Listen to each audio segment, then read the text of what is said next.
वो कृष्ण प्रथम होता है। कौन? कृष्ण प्रथम होता है। और आज हम लोगों को चर्चा करना है कृष्ण प्रथम से। कहां से? कृष्ण प्रथम से। हम लोग देखे थे कि क्या राष्ट्रकूट वंश में, कौन वंश में?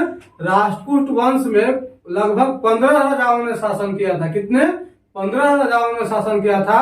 तो हम लोग बारी बारी से सारे राजाओं को पढ़ेंगे और उम्मीद करते हैं वीडियो आप लोगों को पसंद आ रहा होगा। और वीडियो पसंद आ रहा तो वीडियो को लाइक शेयर कमेंट जरूर किया कीजिए और वीडियो पे कमेंट किया कीजिए कैसा लग रहा है वीडियो। तो आइए आज हम लोग कृष्ण प्रथम को पढ़ते हैं। किसको? कृष्ण प्रथम को पढ़ते हैं। और कृष्ण प्रथम कौन था? तो देखिए कृष्ण प्रथम जो था दंती दुर्ग, पीछे हम लोग पढ़े थे, तो दंती दुर्ग का उत्तराधिकारी होता है कृष्ण प्रथम। और इसका शासन काल, पीछे हम लोग देखे थे कि दंती दुर्ग के शासन काल पर मतभेद था। तो आइए यहाँ इसको लेते हैं 753 से 773 ईस्वी तक लेते हैं। इसका शासन काल 753 ईस्वी से लेकर के 773 ईस्वी तक रहता है। कितना?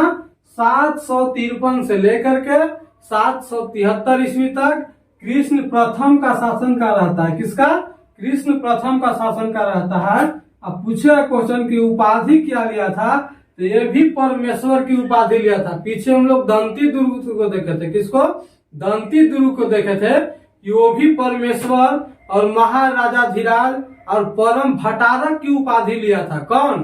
दंती दुर्ग। और ये भी देखे कृष्ण प्रथम को भी हम लोग देख रहे हैं कि परमेश्वर की उपाधि लिया। क्या? परमेश्वर की उपाधि लेता है। और देखिए आगे क्या है कि बतापी के चालुक्य वंश का, उसको हम लोग देखे थे, दंती दुर्ग को देखे थे कि बतापी के जो चालुक्य वंश था उसको पर क्या किया था? चढ़ाई किया था। अब कीर्ति वर्मन को पराजित किया था। किसको? कीर्ति वर्मन को पराजित किया था। और यहाँ क्या होता है? कृष्ण प्रथम जब आता है शासन करने, तो कृष्ण प्रथम जब शासन करने आया तो क्या किया कि चालुक्य वंश जो था, बतापी के चालुक्य वंश, उसको पूर्ण रूप से समाप्त कर दिया, एकदम पूर्ण रूप से खत्म कर दिया। यानी चालुक्य के बतापी वंश का जो चालुक्य राजा था उस सारे को, पूरा वंश को ही समाप्त कर देता है। क्या? चालुक्य वंश को पूर्ण रूप से समाप्त कर दिया। तो कौन? क्वेश्चन पूछेगा यहाँ से कैसे कि चालुक्य वंश को पूर्ण रूप से किसने समाप्त किया था? तो कृष्ण प्रथम ने समाप्त किया था। कृष्ण प्रथम कौन सा वंश कराया था? तो क्या कहेंगे हम लोग? राष्ट्रकूट वंश। कौन सा वंश? राष्ट्रकूट वंश हम लोग पढ़ रहे हैं। राष्ट्रकूट वंश का राजा कृष्ण प्रथम था, जो चालुक्य के बतापी वंश का जो राजा था, बतापी के चालुक्य वंश को पूर्ण रूप से समाप्त कर दिया था। क्या? इसके पीछे हम लोग देखे थे दंती दुर्ग, जो कीर्ति वर्मन पर सिर्फ चढ़ाई किया था उसको पराजित किया था। जैसे ही कृष्ण प्रथम आता है, कौन? जैसे ही कृष्ण प्रथम आता है तो क्या करता है कि ये पूरा जो है बतापी के चालुक्य वंश को ही समाप्त कर देता है, पूरा वंश को ही समाप्त कर देता है। और जो मैसूर का जो गंग, क्या, जो गंग साम्राज्य था, गंग साम्राज्य को अपने अधीन में कर लेता है। किसको? गंग जो साम्राज्य था, कौन? गंग, गंग साम्राज्य था जो मैसूर में पड़ रहा था, जो गंग साम्राज्य था जो मैसूर में था, मैसूर के गंग साम्राज्य को अपने अधीन, अपने में मिला लेता है। क्या? अपने में मिला लेता है। और एलोरा के कैलाश मंदिर को, किसका? पूछा क्वेश्चन कि एलोरा के कैलाश मंदिर का निर्माण किसने करवाया? तो कृष्ण प्रथम ने करवाया था। कौन प्रथम? कृष्ण प्रथम ने करवाया था एलोरा के कैलाश मंदिर का निर्माण। ये क्वेश्चन बहुत ज्यादा एग्जाम में पूछता है, इसको VVI कर लीजिए। एलोरा के कैलाश मंदिर का निर्माण किसने करवाया? तो कृष्ण प्रथम ने करवाया था। कौन? कृष्ण प्रथम ने एलोरा के कैलाश मंदिर का निर्माण करवाया था। उसके बाद आता कि चांदी का सिक्का भी जारी किया था। क्या? कृष्ण प्रथम था जो चांदी का सिक्का भी जारी किया था। कौन सा सिक्का? चांदी का सिक्का जारी किया था। पूछेगा क्वेश्चन एग्जाम में कि चांदी का सिक्का किसने जारी किया? तो कृष्ण प्रथम ने भी जारी किया था। और एक दो राजा का नाम दे देगा जिसने चांदी का सिक्का नहीं जारी किया था। और कृष्ण प्रथम अगर देता है तो कृष्ण प्रथम को हम लोगों को टिक आउट करना है। उसके बाद इसका एक दरबारी कवि था, एकदम प्रिय दरबारी कवि था, जिसका नाम था अलंकृत भट्ट। क्या? अलंकृत भट्ट नाम था। और इसका एक पुस्तक था जो बहुत विख्यात पुस्तक था। क्या? राजवर्तिका। कौन सा पुस्तक था? राजवर्त का पुस्तक था, जो किसका लिखा हुआ पुस्तक था, तो अलंकृत भट्ट के लिखा पुस्तक था। अलंकृत भट्ट कौन था, तो ये कृष्ण प्रथम का एक प्रिय क्या था, राज दरबारी कवि था। क्या था, राज दरबारी कवि था, एक लेखक था जिसने एक पुस्तक लिखा था राजवर्तिका। क्या, राजवर्तिका। तो आइए एक बार कृष्ण प्रथम को फिर से रिवाइज कर लेते हैं।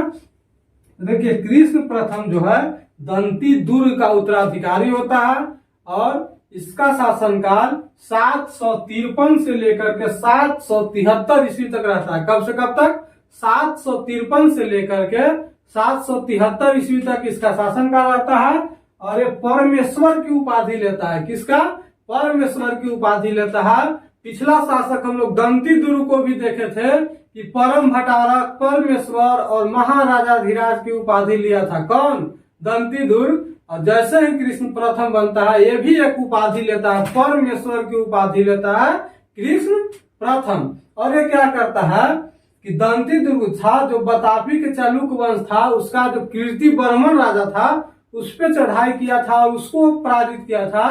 और ये जब कृष्ण प्रथम आता है तो ये क्या करता है कि देखिए बतापी के चालुक्य वंश को ही समाप्त कर देता है, पूरा वंश को ही समाप्त कर देता है। इसके पहले का राजा जो था वो सिर्फ कीर्ति वर्मन को पराजित किया था, मगर जैसे ही कृष्ण प्रथम आता है तो क्या करता है कि पूरा चालुक्य के बतापी वंश था उसको समाप्त कर देता है। और मैसूर के वो गंग वंश था, कौन था, गंग वंश था, गंग साम्राज्य था, उसको अपने में मिला लेता है, अपने साम्राज्य में मिला लेता है। और यहाँ से क्वेश्चन सबसे ज्यादा एग्जाम में अगर क्वेश्चन पूछेगा तो यही क्वेश्चन पूछेगा कि एलोरा के कैलाश मंदिर का निर्माण किसने करवाया था। क्या, एलोरा के कैलाश मंदिर का निर्माण किसने करवाया था, तो कृष्ण प्रथम था जो एलोरा के कैलाश मंदिर का निर्माण करवाया था। और चांदी का सिक्का भी जारी किया था कृष्ण प्रथम। क्या, चांदी का सिक्का भी कृष्ण प्रथम जारी किया था। और इसका एक प्रिय दरबारी कवि था, प्रिय दरबारी लेखक था जिसका नाम था अलंकृत भट्ट। क्या, अलंकृत भट्ट नाम था। क्या नाम था, देखिए अलंकृत भट्ट नाम था, जिसका पुस्तक वो था, उस पुस्तक का नाम क्या था, राजवर्तिका पुस्तक का नाम था, जो एक बहुत ही प्रिय पुस्तक था, बहुत ही लोकप्रिय पुस्तक था। और इसके बाद कृष्ण प्रथम के बाद जो क्या होता है, गोविंद द्वितीय शासक बनता है। कौन, गोविंद द्वितीय शासक बनता है। तो आइए हम लोग गोविंद द्वितीय पर चर्चा करते हैं। किसको पर, गोविंद द्वितीय पर चर्चा करते हैं। तो गोविंद द्वितीय का शासनकाल, जैसे ही इसका शासनकाल समाप्त होता है 773 में, वैसे इसका 773 से 780 ईस्वी तक रहता है। गोविंद द्वितीय का शासनकाल कब से कब तक रहता है, 773 से लेकर के 780 ईस्वी तक गोविंद द्वितीय का शासनकाल रहता है। और ये कौन था, तो कृष्ण प्रथम जो हम लोग देखे हैं, कृष्ण प्रथम का पुत्र था। कौन था, कृष्ण प्रथम का पुत्र था। और जैसे ही कृष्ण प्रथम की मृत्यु होता है उसका पुत्र उसका उत्तराधिकारी बन जाता है। क्या, उसका पुत्र जो है उसका उत्तराधिकारी बन जाता है। तो गोविंद द्वितीय कौन था, तो कृष्ण प्रथम का पुत्र एवं उसका उत्तराधिकारी था। शासन कब से कब तक किया, तो 773 से लेकर के 780 ईस्वी तक शासन करता है। कितना, 773 से 780 ईस्वी तक शासन करता है। और ये चालुक्य के व्यंगी जो शासक था, शासन था, साम्राज्य था, उसको समाप्त कर देता है। चालुक्य के व्यंगी शासक को पूर्ण रूप से समाप्त कर देता है। और इसके बाद ये क्या करता है, गोविंद द्वितीय अपने जो शासन की बागडोर था, जो शासन कर रहा था, वो अपने भाई को दे देता है कि लो अब तू शासन करो, अब तू अपना राजपाट संभालो। यानी पूरा शासन के बागडोर अपने भाई को दे देता है, ध्रुव जिसका नाम होता है। क्या, जिसका नाम ध्रुव होता है, वो ध्रुव को अपने भाई को शासन दे देता है कि लो अब तू चलाओ शासन। गोविंद द्वितीय अपने पूरा शासन का बागडोर ध्रुव को दे देता है। तो आइए अब हम लोग ध्रुव को पढ़ते हैं। किसका, ध्रुव का शासनकाल पढ़ते हैं।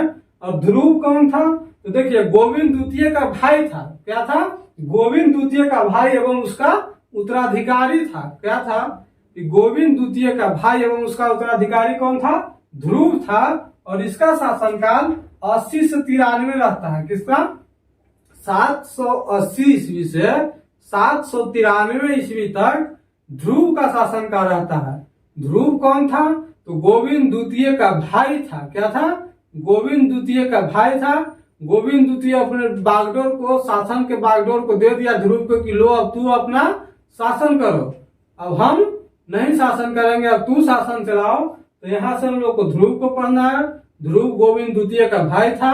इसका शासन काल 780 से 793 ईस्वी तक रहता है। और इसका एक अन्य नाम भी था, जो नाम क्या था? धारावर्ष नाम था। क्या नाम था? धारावर्ष। पूछेगा कि धारावर्ष किसका नाम था? तो ध्रुव का नाम था। किसका? ध्रुव का नाम था।